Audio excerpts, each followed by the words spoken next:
मित्रांनो, लक्ष्मीच्या पावलांनी या मालिकेच्या येणाऱ्या भागात आपण पाहणार आहोत आद्विक आणि कलाला कोणी लिफ्ट दिलेली नसते, त्यामुळे त्यांना त्या ठिकाणी अंधार झालेला असतो आणि थंडीही वाजत असते।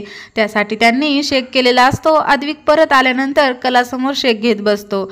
कला ही आद्विकच्या गाल पकडून म्हणत असते, तसा चांदेकर तू वाईट नाहीस, तू क्यूट आहेस। त्यावर आद्विक हा कलाला म्हणतो, माझे गाल सोड।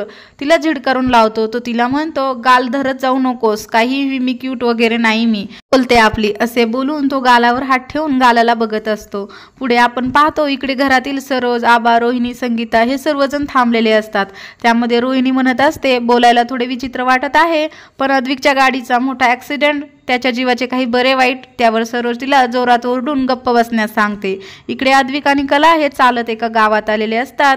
कला ही आद्विकला म्हणते, चांदेकर मी तुला म्हटले होते ना, गाव नाही तर वस्ती मिळेल। पुढे चालत आल्यानंतर गावातील काही महिला त्यांना भेटतात। कला ही त्या बायकांना नमस्कार करते, त्यांना सांगते, वाटेत आमची गाडी बंद पडली आणि चालत चालत येथे आलो। त्यावर एक महिला त्यांना म्हणते, माझ्या मागे या, असे बोलते। आद्विक आणि कला त्या महिला बरोबर गेल्यानंतर एका ठिकाणी त्यानंतर गावातील लोक त्यांना तेथे राहण्यास सांगतात। त्यावर आद्विक ही कलाला म्हणतो, तुला राहायचे असेल तर तू राहा, मी येथे राहणार नाही। त्यावर कला म्हणते, प्रेम, माया, आपुलकी, ममता या सगळ्यांशी संबंध नसल्यासारखे वागतोस। पुढे येणाऱ्या भागात काय होणार, आद्विक आणि कला हे सुखरूप पोहोचणार का घरी, हे पाहण्यासाठी आपल्या चॅनल